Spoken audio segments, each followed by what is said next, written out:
আল্লাহর সাহায্য পাওয়ার জন্য দুটো জিনিস লাগবে, 5 ওয়াক্ত সালাত এবং সকাল সন্ধ্যার জিকির। 5 ওয়াক্ত সালাতে নাই যে আল্লাহ তাকে চিনেই না, কি সহযোগিতা করবে? কি তার স্বার্থ আল্লাহ সুবহানাহু ওয়া তাআলা দেখবে? আল্লাহ তাকে চিনেই না। আর আল্লাহর সাহায্য অবতীর্ণ শুরুই হয় সালাত দিয়ে। এটা একটা ফরম্যাট যা সব নবীরা অবলম্বন করে। আমরা যেমন ইন্টারনেট দিয়ে, আমার মোবাইল দিয়ে, আমার ফিঙ্গারপ্রিন্ট দিয়ে, আমার পাসওয়ার্ড দিয়ে, আমার হোয়াটসঅ্যাপ দিয়ে, আমার ফেসবুক দিয়ে যোগাযোগের মাধ্যমে আমেরিকা, ইউরোপ, মালয়েশিয়া সব জায়গায় ফোন দিচ্ছি, কথা বলতেছি, এটা একটা প্রযুক্তি সিস্টেম। সালাত এর চেয়ে হাজার গুণ, লক্ষ কোটি গুণ টপ লেভেলের একটা প্রযুক্তি, যা অবলম্বন করলে দুনিয়াতে বসে থেকে 7 আসমানে থাকা রব্বুল আলামিনের সাথে যোগাযোগ তৈরি হয়, কানেকশন তৈরি হয়। তখনই আল্লাহর সাহায্য আসা শুরু হয়। যে কোনো নবী রাসূল বিপদে পড়লে এই ফরম্যাটটা অবলম্বন করতেন। সারা আলাইহিস সালাতু ওয়াস সালাম বিপদে পড়েছেন, বাদশাহকে বলছেন আমাকে উজু করে 2 রাকাত সালাত আদায়ের সুযোগ দিতে হবে। সালাতে দাঁড়িয়ে, সালাতে দাঁড়ানো, দৃষ্টি সিজদার দিকে যাওয়া, অন্তর আল্লাহর সাথে কানেক্টেড হওয়া, মানে জমিনে থেকে আমি এখন রব্বুল আলামিনের সাথে সরাসরি কথা বলতেছি, লাইভ কানেক্টেড হচ্ছে, লাইভ সেশন। এরকম লাইভ কানেকশন যদি দিনে রাতে 24 ঘন্টা 5 বার তৈরি না হয়, তাহলে ও আর মুসলমান বলেই গণ্য হয়, আর গণনার খাতার মধ্যে আসে না। সে এখন ভাগাড়ে করে মারা গেলেও এটা চিন্তার বিষয় নয়, এটা কোনো ঘটনা নয়, এটা কোনো নিউজ নয়, এটা কোনো সংবাদ নয়, এটার কোনো ইম্পর্টেন্স নাই। কে মারা গেল এটার কোনো ইম্পর্টেন্স নাই, কে বিপদে আছে এটার কোনো ইম্পর্টেন্স নাই, কারণ যে বিপদে আছে ওকে তো কেউ চিনে না, আসমানবাসী তাকে চিনে না। তাহলে সালাত ছাড়া মুসলমানদের বাঁচার কোনো রাস্তা নাই, না ইহুকালে না পরকালে। সালাতই একমাত্র রাস্তা যা দিয়ে মুসলমানরা বাঁচতে পারবে। সালাতই একমাত্র রাস্তা যা দিয়ে যুবক সকল গুনাহ থেকে বিরত থাকতে পারবে। যুবকের এসে আমাদের জিজ্ঞেস করে এই গুনাহ সেই গুনাহ, এইটা থেকে বাঁচতে চাই, ওইটা থেকে বাঁচতে চাই, সব কিছু থেকে বাঁচার রাস্তা সালাত। কেন? তুমি নেশায় আসক্ত এই কারণে যে তোমার নাফসের উপর কন্ট্রোল নেই, অবৈধ সম্পর্কে আসক্ত এই কারণে যে তোমার নাফসের উপর কন্ট্রোল নেই, জুয়ায় আসক্ত এই কারণে যে তোমার নাফসের উপর কন্ট্রোল নাই। তাহলে আগে তো নাফসে কন্ট্রোল প্রতিষ্ঠা করতে হবে, তাহলে তুমি সেগুলো থেকে বিরত থাকতে পারো। তাহলে নাফসে কন্ট্রোল কীভাবে প্রতিষ্ঠা হবে? কাজ না করলে পৃথিবীতে কোনোদিন কোনো কিছু শেখা যায় না। আর্মিতে জয়েন করবেন, আপনাকে 10 কিলোমিটার দৌড়াতে দিবে, এটা কাজ, ট্রেনিং। তাহলে আপনি ইসলাম গ্রহণ করবেন, নাফসকে কন্ট্রোল করবেন, তাহলে নাফসকে কাজ দিতে হবে, কিন্তু কাজ না দিলে এটা কন্ট্রোলে থাকবে না। তাহলে নাফসকে কাজ কি দিতে হবে? ওকে বাধ্য করতে হবে 24 ঘন্টায় 5 বার সালাত আদায় করতে, নাফসকে, নিজের নাফসকে। এটা কাজ, কি মরা পর্যন্ত এই কাজ অব্যাহত থাকবে। যেই দিনে এই কাজ ছুটে যাবে ওই দিন নাফস স্বাধীন, ও আর আপনার কন্ট্রোলে নাই।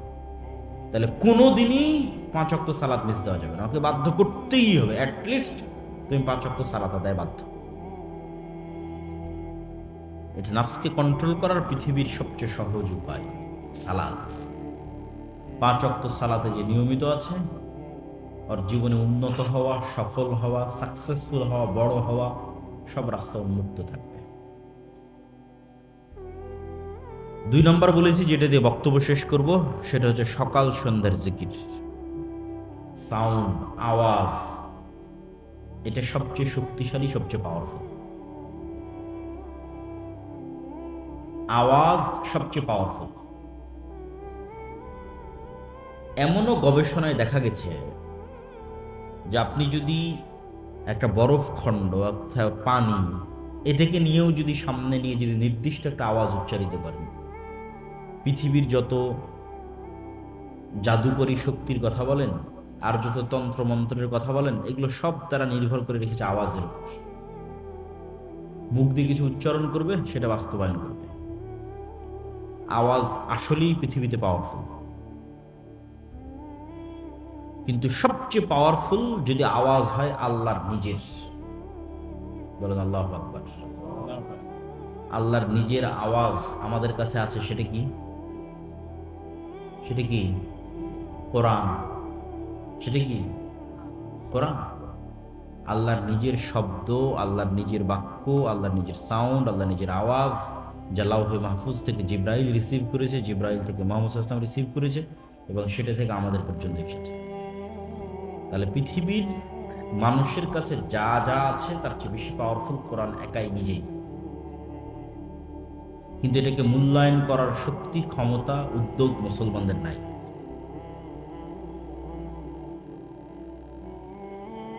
আওয়াজ সবচেয়ে পাওয়ারফুল, এই জন্য সর্বশ্রেষ্ঠ জিকির কোরআন। আরও যে জিকিরগুলো আছে সকাল সন্ধ্যার, সকাল মানে সূর্য ওঠার পূর্বে, সন্ধ্যা মানে সূর্য ডোবার পূর্বে। সামনে সিয়াম আসতেছে, শাবান মাস শুরু হয়ে গেছে। সিয়াম মানে শুধু পেটের সিয়াম নয়, রোজা মানে শুধু পেটের রোজা নয়, শুধু লজ্জা স্থানের রোজা নয়, রোজা মানে জিহ্বারও রোজা, রোজা মানে কানেরও রোজা, রোজা মানে চোখেরও রোজা। সিয়াম, জিহ্বার সিয়াম কি? গালি দিবে না, অশ্লীল কথা বলবে না, গল্পগুজব করে নিজের জিহ্বাটাকে নষ্ট করবে না, গীবত তোহমতে জিহ্বা নষ্ট করবে না, পাশাপাশি এই জিহ্বাটাকে আল্লাহর জিকিরে কাজে লাগাবে। শয়তান সবচেয়ে সহজে যেটা দিয়ে আপনাকে জাহান্নামে নিয়ে যাবে সেটাই জিহ্বা, আর আপনি সবচেয়ে সহজে যেটা দিয়ে জান্নাতে যাবেন সেটাই জিহ্বা।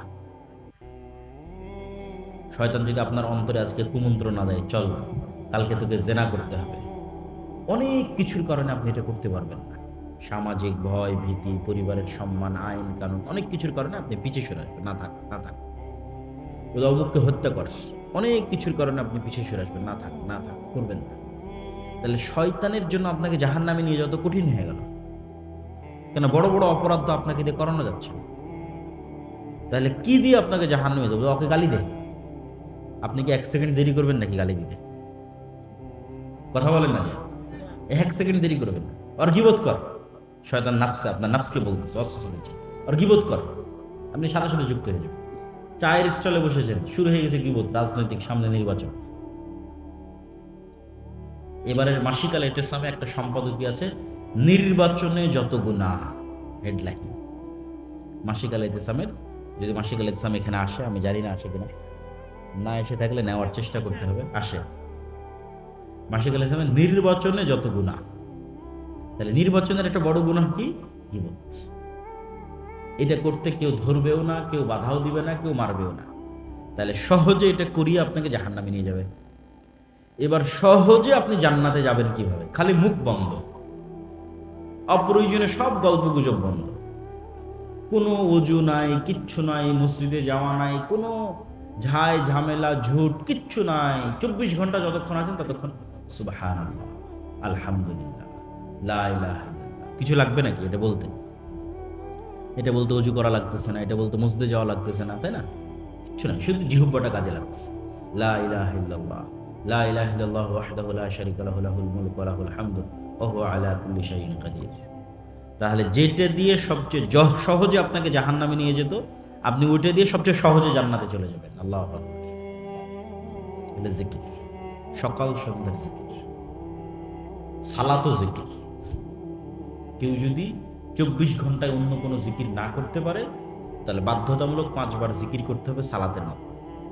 সালাতের মাধ্যমে সালাতের জিকিরটা আনুষ্ঠানিক, একটা নির্ধারিত ফরম্যাটে, কিন্তু এটা জিকির, পুরোটা জিকির। আজানে আমি বলছি আল্লাহু আকবার, এটা জিকির। বলছি লা ইলাহা ইল্লাল্লাহ, এটা জিকির। তারপর হচ্ছে আমি আল্লাহু আকবার বলে সালাত শুরু করতেছি, এটা জিকির। আমি কোরআন পড়তেছি, কোরআন সর্বশ্রেষ্ঠ জিকির। আমি রুকুতে গিয়ে বলছি সুবহান রাব্বিয়াল আযীম, এটা জিকির। আমি রুকু থেকে উঠে বলছি রব্বানা লাকাল হামদ, এটা জিকির। আমি সিজদায় গিয়ে বলছি সুবহান রাব্বিয়াল আ'লা, এটা জিকির। দোয়ার অংশ নাই বললেই চলে। দোয়া আছে সালাম ফিরানোর পূর্বে, তার আগ পর্যন্ত শুধু জিকির।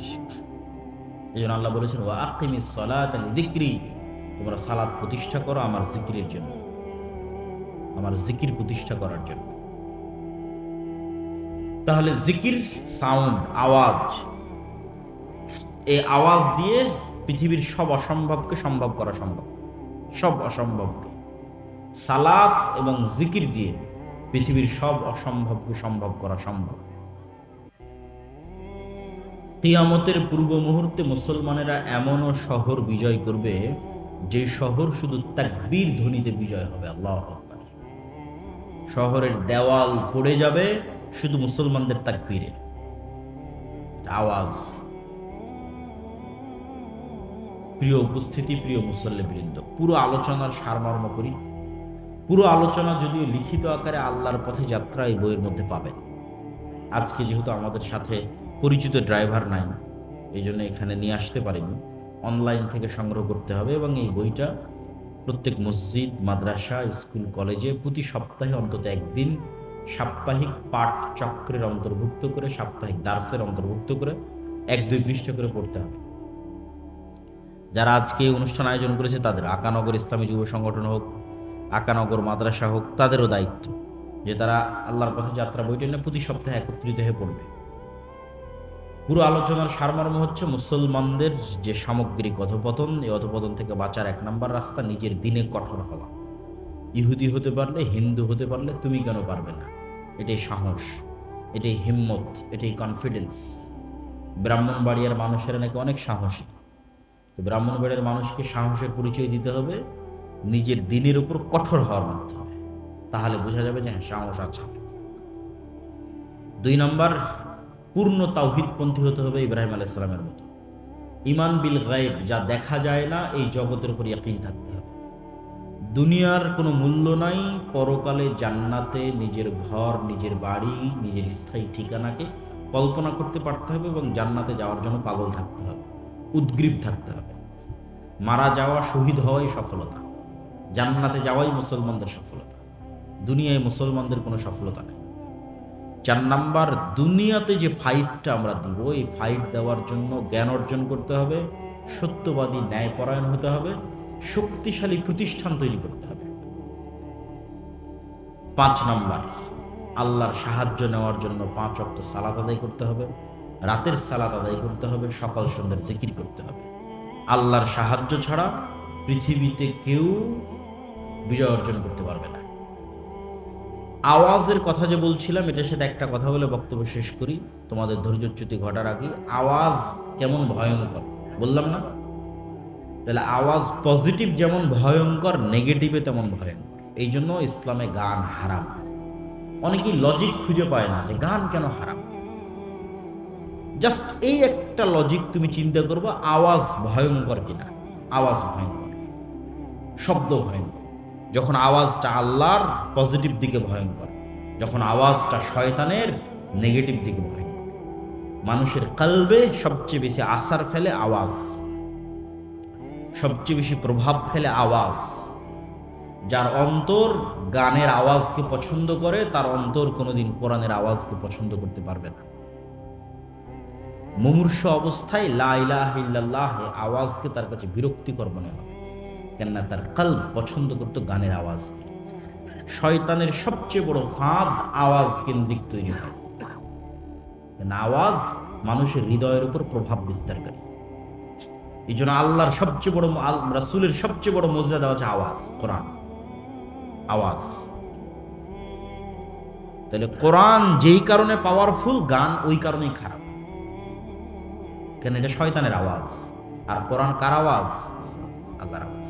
দুটেই অন্তরে প্রভাব বিস্তার করতে পারে। যে অন্তর গানের আওয়াজকে ভালোবাসবে, এই অন্তর মৃত্যুর সময় কোশ্চেন কালো কোরআন এবং লা ইলাহা ইল্লাল্লাহকে ভালোবাসতে পারবে না।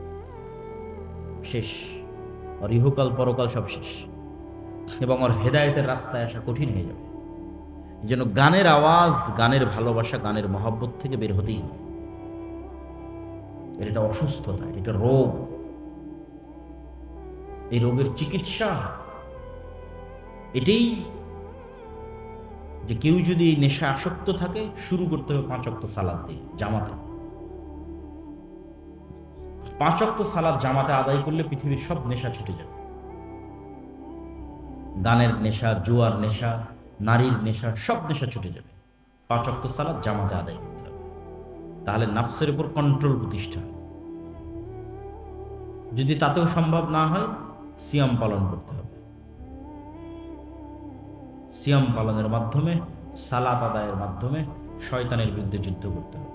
আল্লাহ সুবহানাহু ওয়া তাআলা আমাদের তোমাদের সকলকে গানের বাজনার নেশা থেকে এবং মুসলিম উম্মার উপকারী যে কাজগুলো সেগুলো করার তৌফিক দান করুক আল্লাহ আমিন।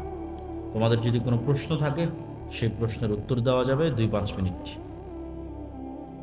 অথবা লিখিত আকারেও যদি কোনো প্রশ্ন আসে উত্তর দেওয়া যাবে। করি সুবহানাকা, সবাই বলি সুবহানাকা আল্লাহুম্মা ওয়া বিহামদিকা আশহাদু আল্লা ইলাহা ইল্লা আনতা আস্তাগফিরুকা ওয়া আতুবু ইলাইক।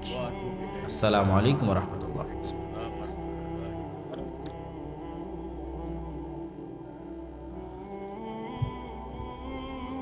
ওয়ালাইকুম আসসালাম।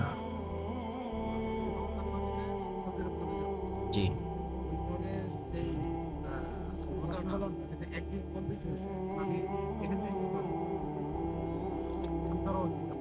রোজা 30 দিনের বেশি হবে না, পৃথিবীর যে দেশেই থাকেন। ঈদ যখন যেখানে থাকবেন ওদের সাথে পালন করবেন।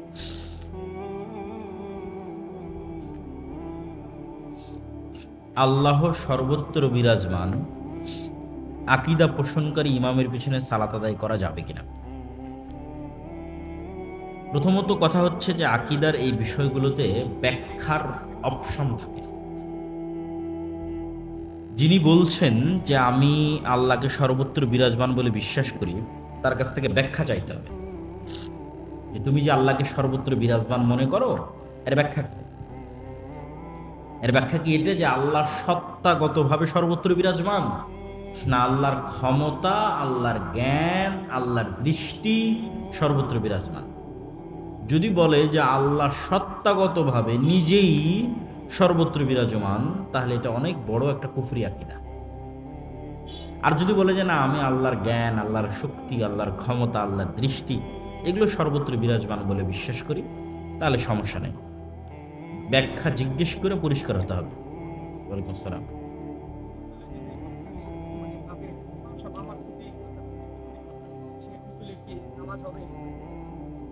সমস্যা নেই, নামাজ হবে, কিন্তু কারোর প্রতি এই চিন্তা থাকলে যে সে কুফরি করতেছে, অবশ্যই নাস, ফালাক, ইখলাস, আয়াতুল কুরসি, সূরা বাকারার শেষ 2 আয়াত এগুলো পড়ে নিজেকে হেফাজত করার চেষ্টা করতে হবে।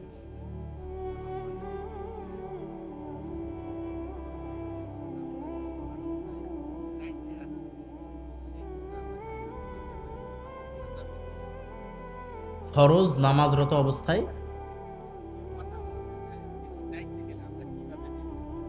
একটু খুলে বল, উদাহরণ দেন।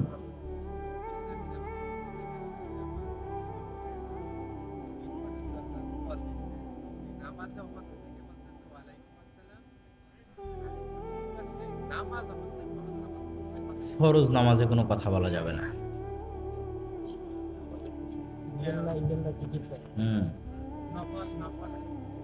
নফলে ছোটখাটো কিছু কাজ করা যেতে পারে, কথা নয়, ইশারা, মুখ বন্ধ রেখে হয়তো কোনো একটা দরজা বন্ধ হয়ে আছে, সামনের দিকে দরজা এক ধাপ আগিয়ে গিয়ে দরজাটা খুলে দিলেন, ঠিক আছে? অথবা কেউ কিছু খুঁজতেছে, আপনি হয়তো হাত দিয়ে ইশারা করলেন ওই দিকে আছে।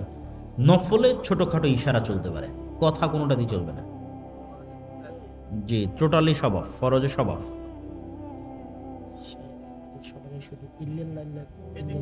জিকিরের ক্ষেত্রে শুধু আল্লাহ বলেও কোনো জিকির নাই, ইল্লাল্লাহ বলেও কোনো জিকির নাই। জিকির হবে অর্থবহ, পরিপূর্ণ।